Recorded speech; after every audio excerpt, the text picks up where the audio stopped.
Monsieur Yacine, c'est un honneur de vous recevoir ici. C'est moi qui est honoré en ce moment. Merci d'être déplacé. Alors, Yacine, je commencerai avec où est-ce qu'on s'est rencontrés? Ouais, ça c'est une grosse histoire. Donc, en gros, moi c'est Yacine et on s'est rencontrés directement au secondaire. Mhm. J'avais secondaire 1, secondaire 2, je pense que c'est Ouais. là que tu as commencé à faire coach de basket et en plus de ça, tu étais prof d'éduc. Ouais, Si je ne me exact. trompe pas, ouais, c'est ça. Et moi j'étais sport-études à ce moment-là, de Mhm. basket. Et, euh, et on s'est rencontrés comme ça. J'étais sport-études, donc tu faisais des cours de sport de Mhm. basket, etc. Mhm. Et puis c'est tout, on s'est connus là. Moi, pour Nice. moi, Thierry, c'était pas Thierry Collect, Mhm. c'était Thierry, Le coach, le coach. le ballon orange. C'est ça, exactement. Puis, je vais y aller tout de suite avec le ballon orange parce que je pense qu'il a joué un gros rôle dans nos vies, à nous deux. Quel a été l'impact du basketball dans ta vie et dans ton enfance, à la personne que tu es aujourd'hui? Je pense que le basket m'a beaucoup aidé, mais vraiment beaucoup aidé, plus que ce que je le crois. Parce que ça a pris beaucoup de mon temps Mhm. en tant qu'enfant. Tu sais, j'étais sport-études, donc c'était littéralement Tous jusqu'à les jours. 7 heures du soir, je pense que je faisais ça. Et ça m'a non seulement appris sur la discipline en général, mais aussi sur éviter certaines situations Mhm. que tu sais, j'aurais pu ne pas éviter. Mais oui, le basket m'a beaucoup aidé, que ce soit pour mon cercle d'amis, pour ce qui est des coachs qui m'ont beaucoup appris en dehors de tu sais, le basket lui-même, on m'a appris sur la vie en général. Euh, Ça m'a aidé, ça m'a aidé. Je pense que le basketball, oui, nous a appris beaucoup de choses, mais il nous a donné un milieu sain, sécuritaire, où est-ce qu'on Ouais, pouvait se dépasser. c'est ça. Si je prends moi, mère monoparentale, j'ai vécu à Saint-Léonard, ma mère travaillait de 4 à minuit. Donc, tu peux t'imaginer vite qu'un jeune de Saint-Léonard avec pas trop d'argent, C'est ça. Ça il y va a, il y vite. a des tentations. Exact. Mais le ballon rond m'a gardé actif, m'a gardé discipliné, m'a donné un why. Puis c'est un peu pour ça que quand j'étais prof, j'étais impliqué dans le basket, sport-études. Pourquoi? Parce que je voulais redonner ça. Puis je me suis rendu compte à quel point dans ma vie aujourd'hui, le basketball a eu un impact positif.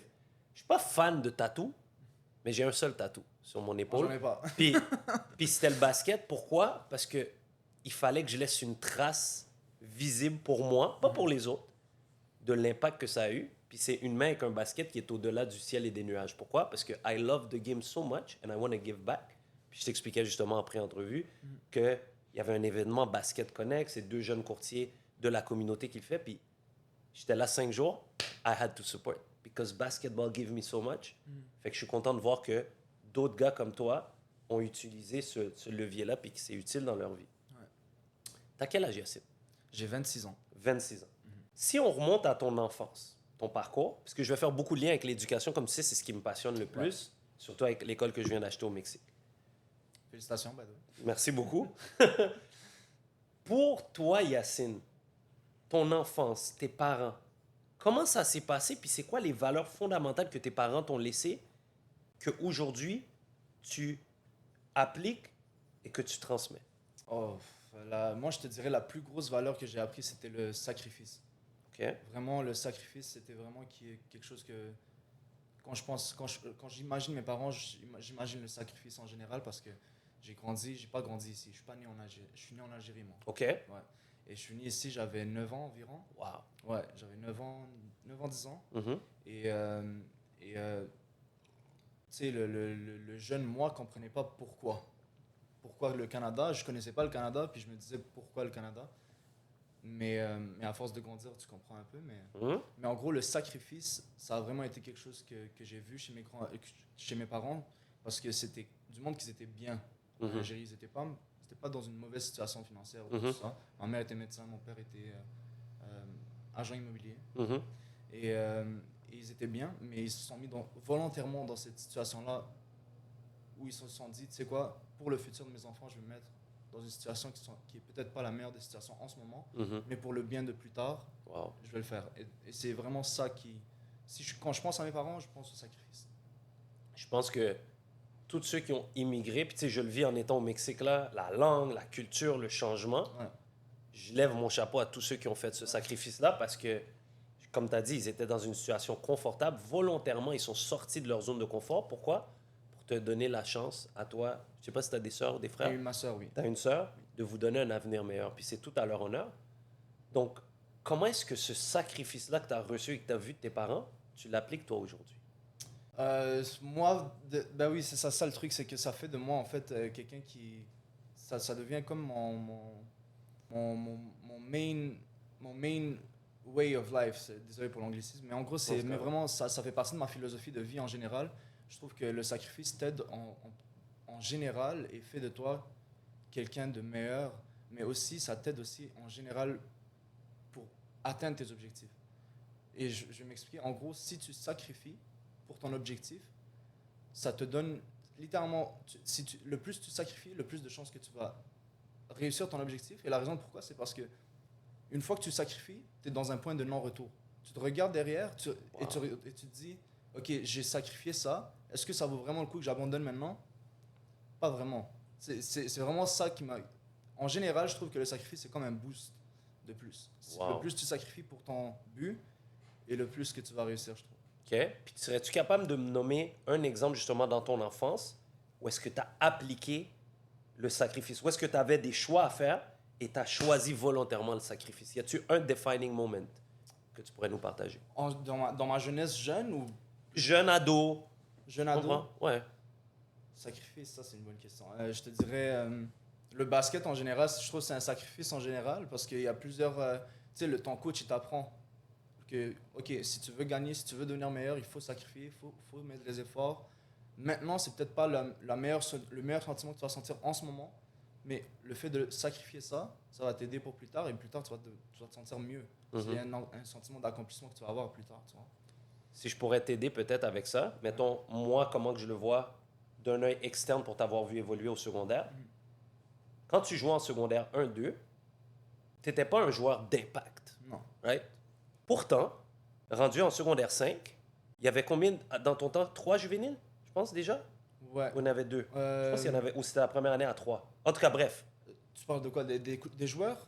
En termes de, en juvénile, division 1, division 2, il y avait plusieurs équipes, tu te souviens? Ça. Il y avait, ouais. Voilà.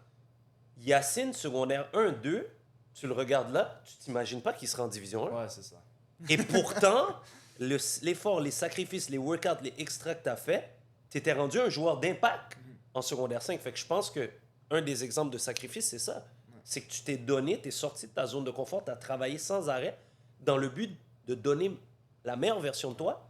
Puis finalement, tu as probablement, et je te confirme que tu as atteint un niveau que beaucoup d'autres coachs ou jeunes, they would never think you would make it. Fait que c'est tout à ton honneur, bravo. Ouais, merci. Quelle est la plus grosse adversité que tu as vécue? C'était en tant que jeune. En tant que jeune adulte ou dans ton parcours? Je te dirais que la plus grosse adversité que j'ai, c'est le fait de ne pas faire in. J'ai jamais été quelqu'un qui a nécessairement fait in avec mes amis en général. J'ai toujours été un peu le gars qui a été dans son coin. L'adversité, ça a été toujours j'ai toujours eu cette motivation d'essayer de faire in quand j'étais jeune et d'apprendre à se dire, tu sais quoi, peut-être que je ne pas et peut-être que c'est mieux comme ça. There you go. Et ça a été un de mes plus gros... Accepter ta différence. Exact. Et d'en faire même une force. Embrace ton unicité. C'est ça. Pourquoi? Puis là, on va revenir au système d'éducation. On te met assis sur un pupitre pareil, on te donne la même matière, la même théorie, dans le but d'avoir la meilleure note. Donc, il n'y a aucune place à cette créativité, à cette unicité. Donc, si tu n'as pas les habilités ou les skills au même temps que les autres, là, tu te re-questionnes sur ta valeur comme être humain. Exact. Et ça tue notre jeunesse. Parce que, tu sais que je suis papa maintenant, chaque enfant qui naît, pour moi, c'est une étoile née pour briller. Mais chaque personne va briller à sa façon. Donc, toi, tu étais dans un système, dans un environnement où tu te questionnais à savoir, je ne suis pas comme les autres, est-ce que c'est moi le problème? Plutôt que l'inverse.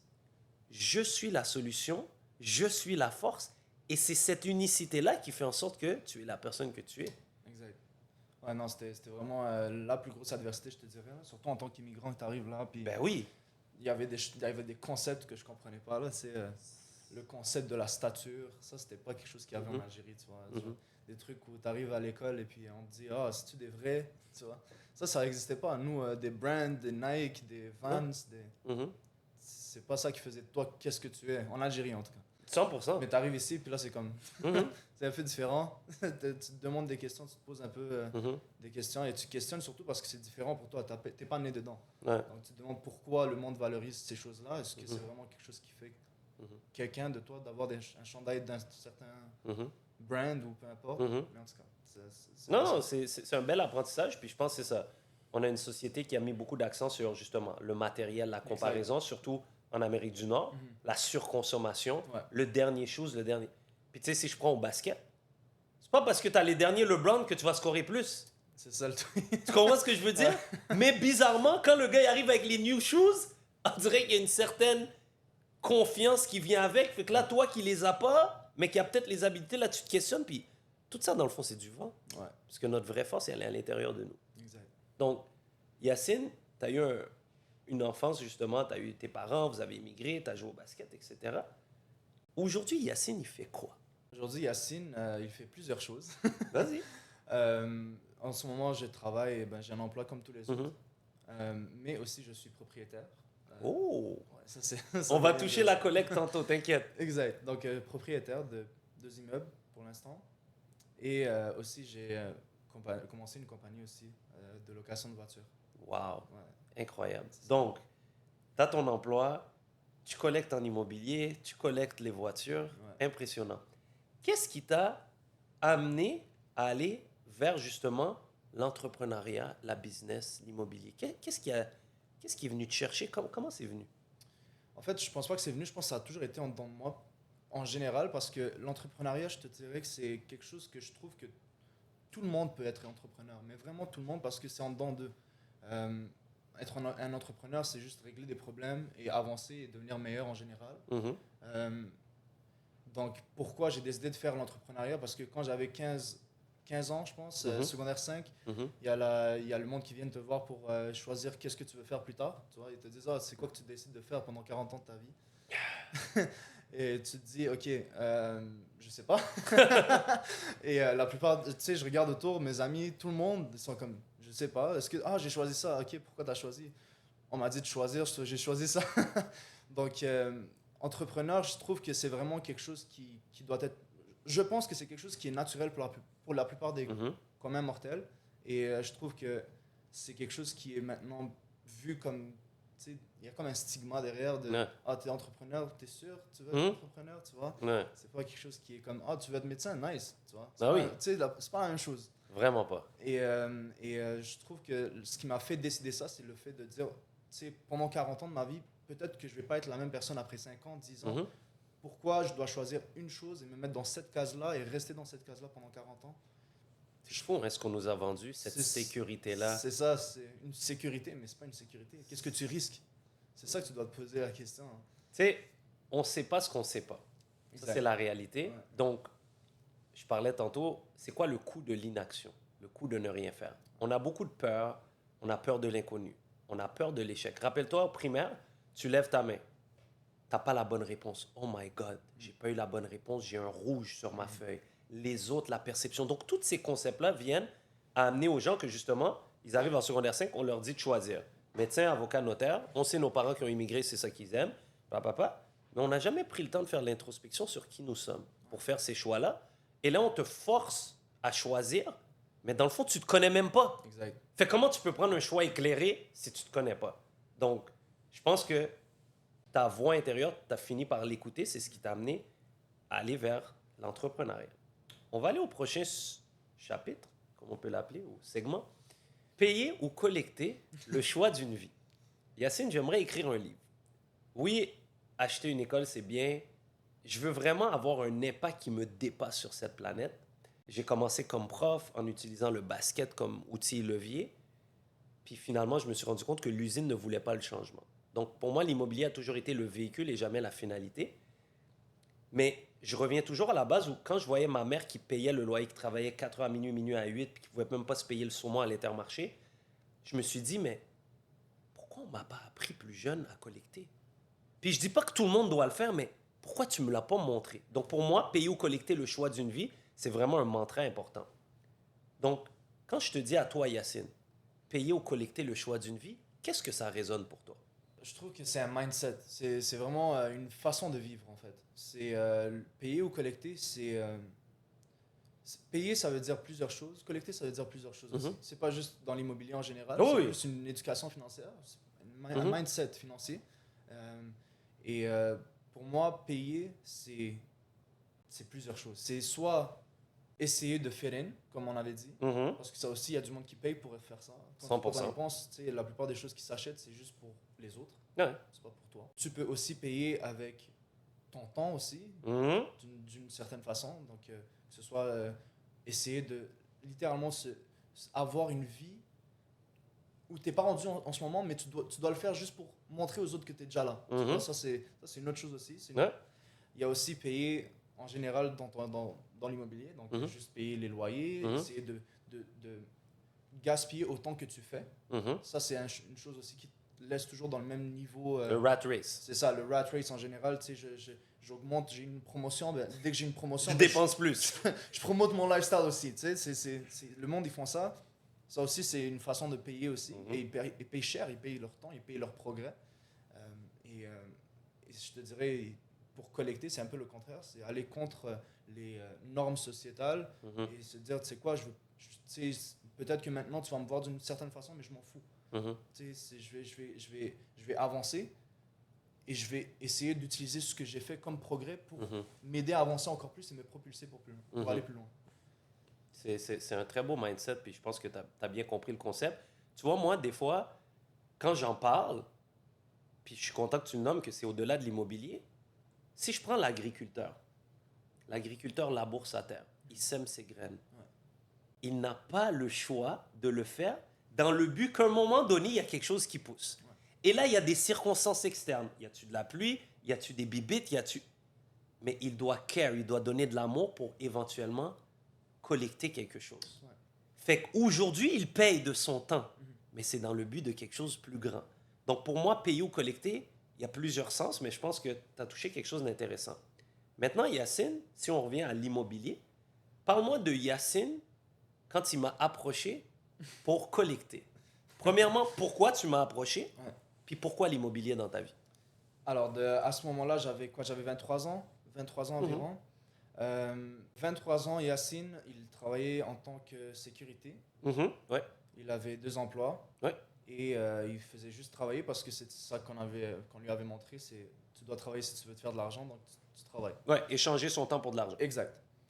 Donc j'ai changé le plus de temps que j'avais et je faisais juste ça. Et là, un jour, d'ailleurs, Thierry, à ce moment-là, j'avais aucun lien avec, je savais plus où il était rendu. Pour moi, Thierry, c'est encore le prof d'éduc. Mhm. C'est ça Thierry pour moi. Thierry, prof d'éduc et coach. Et d'un seul coup, je vois sur Instagram Thierry Collect. Et je vois Thierry Collect et d'un seul coup, je vois l'immobilier, collecter. Qu'est-ce que tu fais? Tu sais, Le message était clair. c'était très clair et ça a bien marché. Parce que là, j'étais comme, ok, quoi? Depuis quand? C'est quoi? Ouais. Tu sais, moi, il y a 5 ans, tu étais prof d'éduc. Et c'est là que je me suis dit, ok, lui, je sais c'est qui. Mhm. Lui, je sais qu'il ment pas. Mhm. Parce que sur Internet, c'est facile de se dire, ok, il est un entrepreneur, oh, il a réussi, peut-être c'est ses parents qui l'ont aidé. Mhm. Oh, il a réussi, il a sûrement été là, il est né là-dedans. Mhm. C'est facile de se dire ça, c'est la réponse facile. Ouais. Mais toi, je pouvais pas dire ça parce que, tu sais, je t'ai vu avant. Mhm. Et j'ai vu le changement, et j'ai vu le progrès, et j'ai vu que c'était vrai. Mhm. Donc, quand j'ai vu ça, j'étais comme, ok, je vais essayer. On y va, all in. Si j'ai quelque chose à perdre, ben, j'ai rien perdu parce que j'ai essayé.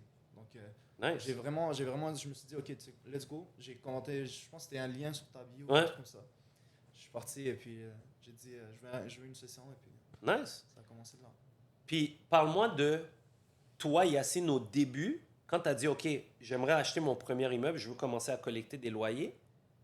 C'était quoi tes plus gros blocages? Le risque en général, c'est dès qu'on fait quelque chose qu'on ne connaît pas, on a souvent peur du risque. Et je trouve que c'est quelque chose qui existe seulement quand vient le temps de parler de finances. Parce que quand on pense à apprendre à nager, on y va puis on essaye, même si on ne connaît pas, tu sais, ok, je peux me noyer, mais tu sais, j'ai la boue ici, j'ai ça ici, je peux m'en sortir, Mhm. c'est pas grave. On n'a pas peur de se mettre dans des situations d'apprentissage en dehors de tout ce qui est financier. Mais dès que ça rentre dans les finances, là, on dirait qu'il y a comme quelque chose qui bloque. Pourquoi je dois risquer? Pourquoi je dois me mettre dans une situation qui est en tant qu'élève ou peu importe. Il y a comme de l'ego ou je sais pas c'est quoi exactement.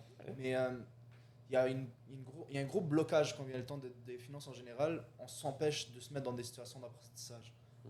En général.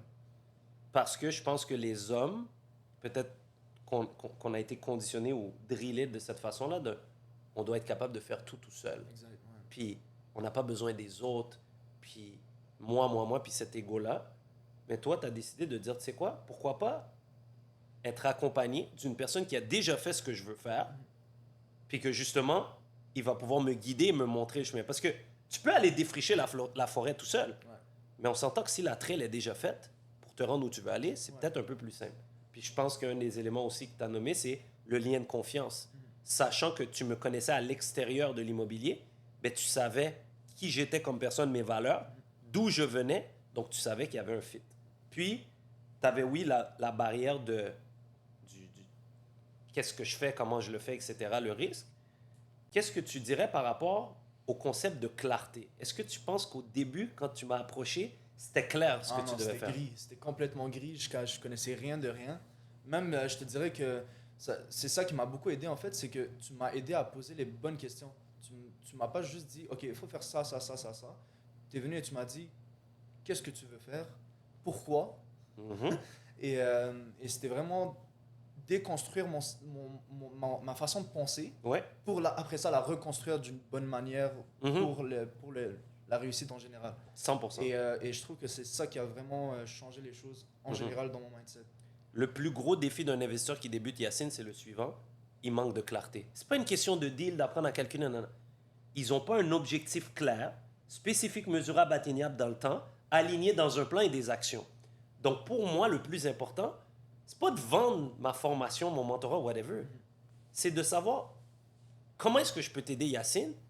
T'es où? C'est quoi le futur Yacine que tu veux être? Et on va programmer ça. Oui, il y a une partie où est-ce que je dois déconstruire des concepts. Comme je t'avais expliqué, il faut démystifier l'argent. Il faut comprendre les bases de richesse, l'abondance. Ensuite, le financement pour ensuite commencer à collecter. Donc, on a fait ça ensemble. Puis, je pense qu'on avait commencé avec le financement créatif. Ouais, c'est ça. Puis je pense que déjà là, en l'espace d'1 ou 2 mois, tu as débloqué, je ne me souviens pas combien, tu me le diras tantôt, mais j'aimerais que tu me parles de justement, tu avais des blocages, on a commencé à travailler, rapidement, tu as eu des résultats concrets. Ben oui, c'est ça. Au début, c'était la première étape, c'était le financement créatif, je me rappelle. Tu m'en parlais, j'étais comme, c'est quoi, de quoi il parle? Et ouais, c'est ça. En gros, tu m'as donné les astuces et j'avais réussi à débloquer à ce moment-là 55 000, si je ne me trompe pas. Time out. Ouais. Ça t'aurait pris combien de temps à cette époque-là, économiser 55 000 $? Un bon bout. Un bon bout. C'est incroyable. Ouais, 2-3 ans minimum. Là. Non, et ça s'est débloqué quoi, en une journée? Ouais, t'as fait le processus, puis t'as appliqué, je te le donne à ton honneur. Puis t'es arrivé, puis tu m'as dit, Thierry, j'ai 55 000. Puis là, j'étais comme, good job, mais attends, on a accès à de la dette. Ce n'est pas du free money. Il faut savoir comment se structurer pour faire quelque chose de bien. Donc, première étape, on a débloqué ça. Et par la suite, sur quoi on a travaillé? C'était quoi ton objectif en immobilier pour ton premier achat? C'était tout simplement commencer à collecter donc, avec le moins de mise de fonds possible. Donc, aller pour le 5%. Ouais. Et c'était chercher soit un duplex. Ben, en fait, duplex, c'était la seule chose pour 5%, donc c'était un duplex. Ou duplex avec bachelor, on se disait si jamais on peut le trouver, mais bon. Exact. Puis, parle-moi de justement, on s'est donné l'objectif, OK, on va collecter, on a fait le financement créatif, là on tombe à prospecter, on veut le financement, puis on veut le notarier. Comment tu as trouvé cette expérience-là? Comment ça s'est passé pour toi? Puis tu peux partager des chiffres si tu es à l'aise pour que les gens comprennent. Ouais. Ben, je suis parti, on a fait plusieurs prospections avec plusieurs duplex différents. J'étais avec mon meilleur ami Marco, d'ailleurs dédicace Marco, et courtier d'immobilier. Donc on y allait et on regardait un peu gauche-droite, on cherchait les duplex dans les 200, 300, 400 000. Et notre but, c'était tout simplement de trouver quelque chose qui était cash flow positif, mais pas nécessairement positif, juste qui se paye. Le but, c'était, tant que je ne mets pas de l'argent de mes propres poches, je suis gagnant. Donc on cherchait, on est parti un peu partout. Et à ce moment-là, le plus gros défi, c'était vraiment de rester patient. Parce que c'était vraiment, ça a pris du temps quand même. Je me rappelle pas, mais c'était plusieurs mois. Ouais. Et tu sais, pour quelqu'un qui est pas habitué à ça, c'était, tu sais, je me disais, est-ce que je faisais la bonne chose? Pourquoi j'ai pas mon, tu sais, pour moi c'est une voiture, tu sais, t'achètes ça après une semaine mais non, ça prenait du temps. Et aussi de l'argent aussi parce qu'on faisait, tu sais, on prenait des inspections, ça faisait, tu sais, aller jusqu'à là-bas, revenir. C'était Ouais, le beaucoup de temps, ressources. l'énergie, l'essence. C'est ça, les inspections aussi, ça coûtait, tu sais, Ouais, ça coûte de l'argent. 1500 à Puis, chaque fois. ouais. Puis c'est ça, ça a pris plusieurs ressources, mais à la fin, grâce à la patience, grâce à la persistance, on a réussi à trouver un bon deal. Est-ce que tu veux que j'en parle? Bien sûr, ouais, Ok. vas-y. Donc, j'avais trouvé un duplex à ce moment-là. Le prix est vraiment bas parce que j'ai réussi à l'acheter pour 220 000. 220 000, un duplex. Puis un duplex qui est déguisé en triplex. En fait, c'était un triplex déguisé en duplex. Parce Exact. que, tu sais, il y a 3 locales. Le local d'en bas, c'était quoi? C'était un local qui était avant un bar, mais qui maintenant qui a complètement été... c'était complètement vide. Et tu avais 2 logements, un 5,5 en haut et un 4,5 en bas. Ouais. À ce moment-là, le 4,5 était non, le 4,5 était à 950 et le 5,5 était à 750. Donc le 5,5 était moins cher que le 4,5 parce que le locataire était là depuis un bout. C'est ça, on a passé à l'action, on a regardé, à l'inspection, etc. On a réussi à faire l'acquisition. Et depuis, ça a changé beaucoup parce que la locataire du 5,5 en haut, elle a réussi à quitter parce qu'elle avait d'autres projets, donc elle a quitté. Et depuis, maintenant, je le fais louer à 1200. Wow. Donc 1200 pour celui d'en haut et 1000 pour celui d'en bas maintenant.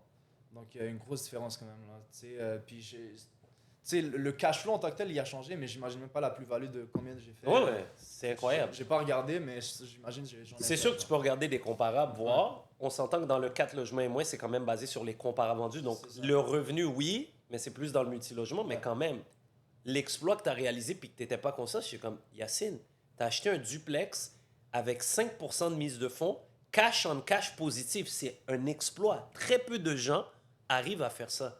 Selon toi, qu'est-ce qui a fait en sorte que tu as réussi ton objectif? C'est vraiment la patience. C'est vraiment le fait que j'ai écouté ce que tu disais, je l'ai appliqué et je suis resté persistant et j'ai gardé mon but, je ne l'ai pas changé. C'était vraiment, il faut que j'y aille, je reste persistant, je cherche. Et une fois que tu mets les efforts, c'est ça que tu vas trouver. Là. C'est sûr et certain qu'à l'ère où est-ce qu'on est, justement, Uber Eats, Amazon, Get Rich Quick, tout est quick. Mais dans l'immobilier, je répète que c'est un marathon. C'est ça. Et c'est patience, persévérance. Parce qu'on ne veut pas acheter pour acheter. Le jour où tu travailles avec moi, c'est qu'on veut un deal. Puis tu le sais comment je fonctionne. Tu dois être capable de me closer avant de l'acheter. Sinon, je vais te laisser acheter si tu veux, mais je vais te poser des questions qui vont t'amener à réfléchir, à dire est-ce que je fais quelque chose de bien? Donc, félicitations, tu l'as fait. Merci. Est-ce que c'est ta seule acquisition? Non, depuis, c'était en 2024, en janvier, que je l'ai fait. Et depuis là, j'ai eu une autre acquisition que j'ai faite il y a 2 mois avec mon partenaire Philippe. Good job. Pour un triplex cette fois. C'était un triplex qu'on a Ok. pris. Et toujours la même histoire, cash flow positif. Donc c'est ça. Donc là, c'est un logement en ce moment, je pense que... Ah oui, il était affiché à 345 000 Ouais. et on a réussi à l'avoir à 310 000.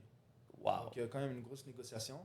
Et après ça, après les paiements, etc., je pense que ça revient à 1400 environ l'hypothèque, plus les taxes, plus l'assurance, ouais. on va dire 1800. Ouais.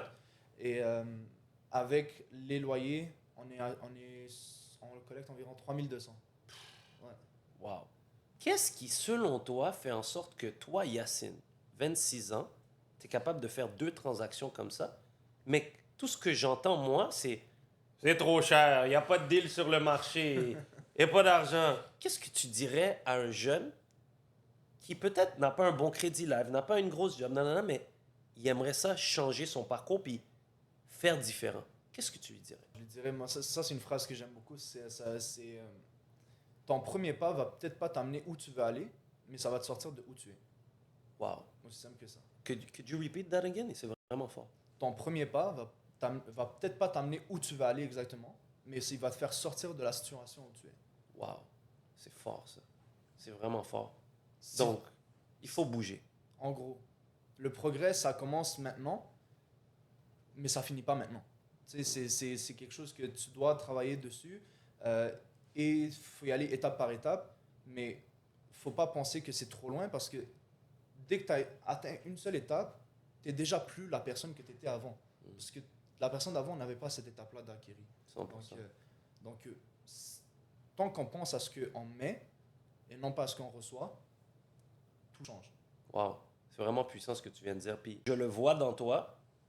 Tu as fait du développement personnel. C'est incroyable parce que, oui, il y a le volet financier qui s'améliore avec tes 2 transactions, mais ton physique, ton mindset, ta spiritualité et tes relations, c'est clairement, c'est sûr que tu as eu un progrès. Ouais, c'est ça, ouais. Puis, je l'explique à tous mes clients, je ne peux pas travailler avec toi juste pour t'aider à collecter des loyers. Je ne peux pas faire ça. Non. Je dois travailler avec toi sur les 5 aspects suivants. Ton volet physique, ton volet mental, ta spiritualité et tes relations. Parce qu'on va tous mourir. Qu'est-ce qui va nous rester? Souvenirs et relations, c'est tout. Donc, maintenant que tu as collecté en immobilier, tu as décidé aussi de collecter des voitures. Exactement. Parle-nous un petit peu de ça aussi. En fait, les voitures, j'ai décidé d'y aller parce que je voulais créer une base de cash flow Mhm. pour après ça me lancer encore plus dans l'immobilier. Donc, c'était plus comme l'effet levier que je voulais me faire au Mhm. début. Et ouais, j'ai dit, tu sais, qu'est-ce que je connais? Parce qu'en gros, l'entrepreneuriat, tu le commences avec des connaissances. Mhm. Et je me suis dit, c'est quoi que je connais en général, les voitures, et c'est quoi que j'aime en général, les voitures, on y va. On y va pour les voitures. C'est pas si différent que ça que l'immobilier en général. C'est sales des assets. Yeah. C'est C'est juste qu'ils dévaluent c'est ça. et qu'ils ne prennent pas de valeur, donc il y a Ça une déprécie, gestion à faire. oui, mais ça reste Ouais. des assets. Et en général, la finance, en général, tant que tu mets toutes tes ressources dans des assets, tu vas toujours avancer. 100%. C'est ça qui te fait monter, en fait, Mhm. progresser. Donc, les voitures, j'ai décidé d'y aller. Je me suis dit, je vais commencer avec une seule pour l'instant. Mhm. Je commençais avec une. J'ai acheté une autre un mois après. Et là, je suis rendu à 6 voitures. Donc, Let's go. Good job. c'est ça. Puis, as-tu une équipe? Comment tu gères? Parce que j'étais monté un moment donné avec 2 partenaires. On était rendu à 10 voitures. Finalement, on a laissé la gestion l'hiver, les stationnements, Ouais, l'entretien. Puis surtout, moi, je voyage beaucoup, etc. Puis, c'est pas quelque chose qui me passionnait. Ouais. Comment est-ce que tu gères ça? C'est tout seul, je suis tout seul. Ouais? Et Ok. pour le stationnement, je les fais partir, les voitures. Je les garde pas l'hiver. L'hiver, elles doivent partir. Ah, OK. C'est ça ma solution pour l'instant. OK. Fait que tu opères seulement durant printemps, été, automne? Non, je les fais partir avec des clients, je parle. OK, tu les loues. C'est ça, je les loue. Je les loue Ok. et je les garde pas longtemps. Tu sais, elles restent une journée et elles repartent. OK. Elles reviennent pas, puis ça m'aide pour ce qui est de la neige et tout. Parce que Ouais, c'est ça. C'est dur. Mais Et ouais, pour tes entretiens, tout, les lavages, tu sais, c'est moi qui fais tout. tu fais tout? Ouais, je fais Ok. tout. J'ai le temps, donc je le fais. Parfait. OK, intéressant. Puis, qu'est-ce que tu dirais justement qui est ton plus gros apprentissage, que ce soit immobilier, voiture, entrepreneuriat? C'est quoi la plus grosse leçon que tu tires, que tu appliques dans ta vie? En gros, je trouve que peu importe ce que tu fais, c'est basé sur toi. Ça revient toujours à toi en général. Et même les business en général, tous mes amis, c'est des entrepreneurs. Et on parle toujours de ça. Ton business, c'est juste toi, en fait. C'est comment tu es. Comment toi tu es. C'est ton reflet. C'est ton reflet. Ouais. C'est ton enfant. C'est comme ton enfant, en fait. C'est Mhm. ton reflet. Et puis, tant que tu as ce mindset-là, Ouais. c'est très dur de ne pas réussir parce que tu te donnes 100% du contrôle à toi-même parce que c'est toi Mhm. qui as le pouvoir de changer les choses sur toi-même. Donc, dès que tu trouves une erreur, peu importe, essaie de blâmer. Si tu te blâmes toi, tu vas réussir à trouver une solution. Tu vois? Parce qu'on peut toujours être une victime, Ouais. comme on peut prendre responsabilité. Puis souvent, justement, je reviens à mon système d'éducation, on blâme la direction, on blâme le gouvernement, mais on ne prend pas responsabilité. Fait que je pense que c'est un bel exemple de prendre responsabilité, de faire des choix en fonction de ce que je veux. Puis oui, patience, persévérance, adversité, mais on va y arriver. Si tu pouvais résumer en une phrase ou quelques mots, travailler avec Thierry Collecte, tu dirais quoi? En une phrase, je dirais, ça vaut le coup, mais c'est du travail aussi. Donc, tu sais, c'est choquant parce que c'est comme tu frappes un mur là. C'est vraiment, tu frappes un mur parce que il y a plein de choses que tu as déjà construites dans ton cerveau où tu te dis, tu arrives là, puis il y a la personne qui vient et te dit, l'argent, c'est pas vrai. Ça existe L'argent n'existe pas. C'est ça, l'argent ça existe pas. Mais de quoi il parle ce gars-là? Tu vois, c'est fou. Mais après, à force d'apprendre, là tu réalises, ok, je commence à comprendre, je commence à avancer. Aussi, être strict aussi, t'es vraiment strict et ça aide. Le fait que tu sois extrêmement strict, Accountability. c'est ça aide. Discipline en général, ça aide. Vraiment, ça aide et ça te fait progresser. Et aussi, il te laisse aussi l'espace de penser. Pas juste te dire quoi faire, il te fait penser aussi. Et tu arrives à des conclusions par toi-même aussi, là, des fois. The best coaches and teachers, c'est ceux qui posent les bonnes questions. Exact. Si ton coach ou ton mentor te dit quoi faire, comment faire, je pense que tu dois trouver quelqu'un d'autre. Parce que tu as toutes les réponses à l'intérieur de toi. Par contre, effectivement, je dois déprogrammer des concepts. Le premier concept, c'est l'argent. Si dans ta tête, l'argent existe, tout ce qu'on va faire après, le financement, tu ne comprendras pas. Ouais. Après ça, la richesse, l'abondance. Combien de clients me disent « Ah, Thierry, il n'y a pas de deal, c'est juste ceux qui ont de l'argent, nanana. » Quand tu vas à la mer, à la plage, pourquoi tout le monde aime ça? Il y a assez de soleil, il y a assez d'eau, il y a assez de sable pour tout le monde.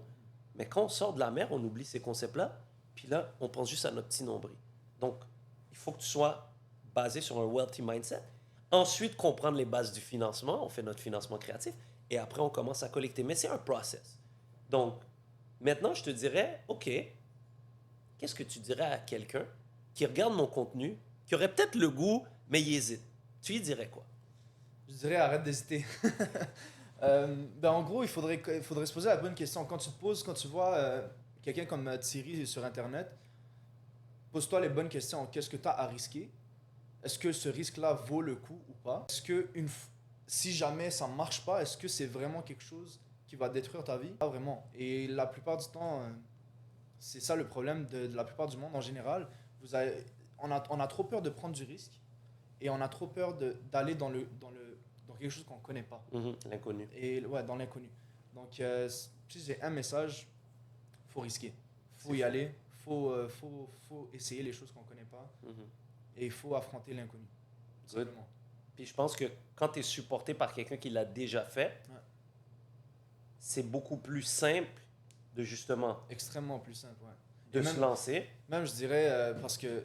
Désolé, je te coupe. Non, vas-y. Mais, tu sais, c'est vraiment mathématique. Si on y pense, même, on va dire, quelqu'un qui regarde en ce moment, qui a le même âge que moi, 26 ans, et qui regarde toutes les connaissances qu'il a, avec toutes les connaissances qu'il a construites dans son cerveau, si il se dit, OK, avec toutes ces connaissances-là, à 18 ans, si j'avais les mêmes connaissances, où est-ce que je serais rendu? C'est sûr que tu serais plus loin. Donc, mathématiquement parlant, si tu te dis, OK, avec ces connaissances-là, je serais plus loin, peut-être aller le chercher chez quelqu'un d'autre pour aller plus loin. Oui. Aussi simple que ça. Même quelqu'un qui est rendu encore plus loin que où tu es. Oui. Donc, c'est vraiment des mathématiques. Connaissances, temps. Et après ça, tu te dis, OK, maintenant, j'ai gaspillé ça de temps pour ça de connaissances. Si je reculais dans le temps, et ces connaissances-là, je serais plus loin. Donc, va le chercher ailleurs. Va chercher tes connaissances chez quelqu'un d'autre qui a déjà fait ce temps-là. Va chercher de l'expérience. Mais il faut accepter de mettre son ego de côté pour accepter qu'on n'a pas tout pour aller chercher cette aide-là. Parce qu'un homme de notre communauté, c'est difficile d'aller demander de l'aide. Parce qu'on a été drillé à il faut qu'on fasse tout seul. Puis, dans ton parcours, je pense, tu as été ouvert de demander de l'aide, puis de poser les bonnes questions, puis de mettre les actions. Parce qu'il faut mettre les actions derrière ce qu'on fait. Fait que Yacine, je terminerai avec la question suivante. Sachant qu'on va tous mourir un jour, on laisse des souvenirs et des mémoires. Si demain matin est ton dernier jour, qu'est-ce que tu dis à Yacine? C'est une bonne question. Qu'est-ce que je dis à Yacine? Je dis good job. C'est ça que je dirais. En général, si je regarde ma vie en général, c'est le progrès qui me rend le plus fier. Et je trouve que c'est ça qui me donne qui me donne faim en général. Je trouve se réveiller le matin et être motivé de se réveiller, je pense que c'est le progrès qui te fait ça. C'est le fait de se dire, OK, demain va être meilleur, et après-demain aussi, et ensuite, et ça continue. En gros, je trouve que c'est ça qui est l'essence de la vie en général, le progrès. Parce que, je prends un exemple, mon père, il aime jardiner. Je me suis jamais dit pourquoi il aimait jardiner, puis la dernière fois, je me suis posé la question, pourquoi j'aime jardiner? Parce que sais, ils plantent des fleurs, puis après ça, ça grandit, puis ça devient beau. Il y en a de plus en plus. Puis, tu sais, c'est toujours une question d'avancer, de progresser vers l'avant et d'avoir un meilleur avenir que ce que tu as eu jusqu'à maintenant, ton présent. C'est juste un outil pour avoir un meilleur avenir, aussi simple que ça. Wow. Et je trouve que c'est ça qui te pousse à te réveiller le matin parce que, tu sais, on parle du système d'école, on n'en a pas assez parlé, mais je trouve que, tu sais, le nombre de, tu sais, il y a des profs qui vont te dire, ah, tu vas rien faire de ta vie, mais après ça, l'année d'après, ils ont un burn-out. Puis là, tu te dis, ok, ben, pourquoi je t'écouterais, tu vois?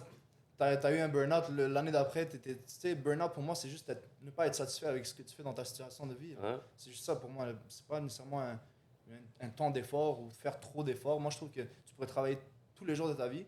Tant que tu vois un progrès, tu vas jamais te dire, tu sais quoi, genre, je peux plus. C'est fort, c'est fort. Je pense vraiment ça. Je vais pousser avec un extra. Parce que là, tu as touché l'éducation. Puis effectivement, je pourrais aller on and on. Si tu avais une baguette magique, qu'est-ce que tu changerais dans notre système d'éducation actuel? Il y a plein de choses à changer, mais je te dirais, c'est juste plus adapté à notre époque. En général, c'est juste plus adapté. On devrait non seulement s'adapter plus vers le monde d'aujourd'hui, parce que le monde d'aujourd'hui change et très rapidement. On a même de l'IA maintenant qui est en train de rentrer. On ne sait même pas c'est quoi qu'il va faire, qu'est-ce qu'il pourrait prendre comme espace. Et je trouve nécessairement donner les ressources en éducation financière en général. Apprendre à être des owners et non pas juste des workers. Des workers, ouais, c'est ça. Des owners en général, own des systèmes ou même de l'immobilier ou peu importe. C'est vraiment important. Et aussi, tout simplement, donner plus de ressources pour les jeunes parce que on les donne, mais dans les mauvaises places, je trouve. Tu sais, le sport n'est pas vraiment quelque chose qui est important. Le développement personnel, on n'en parle jamais. Absent. Littéralement, il n'existe pas. Tout ce qui est financier aussi. Absent. Et là, on te dit, OK, c'est bien l'école, mais tu finis l'école et la première conversation que tu as avec la vie, le main subject n'est pas dans l'école. C'est comme si tu t'écoutais un cours et là, le prof, tout ce qu'il t'a appris, tu vas à l'examen, il n'est pas là. C'est les questions qu'il pose dans les examens, ça n'a aucun rapport. Donc, tu sais, moi, je trouve que c'est pas adapté à ce que... C'est plus de l'éducation, c'est plus régurgiter des informations à l'école de nos jours, je trouve. Il y a une différence entre la scolarité, le bout de papier, puis l'éducation, la croissance. Quand j'ai décidé d'acheter une école, je me suis dit, OK, là maintenant, j'ai toutes des diamants, toutes des étoiles qui peuvent briller à leur façon. Mon travail, c'est de prendre ce potentiel-là et de l'amener à la réalité. Comment? Oui, ils doivent apprendre l'espagnol, l'anglais, le français, c'est super. Développement personnel, intelligence financière, immobilier, l'alimentation, cuisiner, la confiance en soi, la négociation, l'agriculture, la nature, les animaux. Ce sont tous des choses que, lorsqu'on sort de l'école, on a besoin dans notre société. Mais ça prend des gens dans une position d'avoir cet impact-là. Donc, l'immobilier était mon véhicule pour y arriver, parce que dans le système traditionnel, tu m'as vu, j'ai essayé. Je ne peux pas, ils ne veulent pas. Ça, je l'ai vu, par contre, Tu comprends? Ils ne veulent pas. Donc, quand tu es confronté à un clash de valeurs, tu as deux choix. Soit tu restes dans le système blasé, parce que malheureusement, les profs, pour la plupart, tu as été à l'école toute ta vie, tu retournes enseigner, tu connais juste ça. Donc, un moment donné, tu deviens frustré, tu es juste blasé. Ou tu prends ton courage, tu quittes pour faire différent. Donc, c'est ce que j'ai décidé de faire. Fait que Yacine, je te remercie de ton passage aujourd'hui. I am beyond proud of the man you're becoming. Merci. Je souhaite que beaucoup de jeunes de la communauté maghrébin, haïtien, latino, whatever, écoutent ton parcours, puis qu'ils puissent relate à dire tout est possible, tu peux collecter, tu peux faire de la business, tu peux avoir des valeurs spirituelles, émotionnelles profondes, tu peux être une bonne personne et atteindre tes objectifs. Puis je pense que c'est le but de ce qu'on fait. Donc merci encore. Merci à toi, merci. Je suis honoré. Merci. Très fort.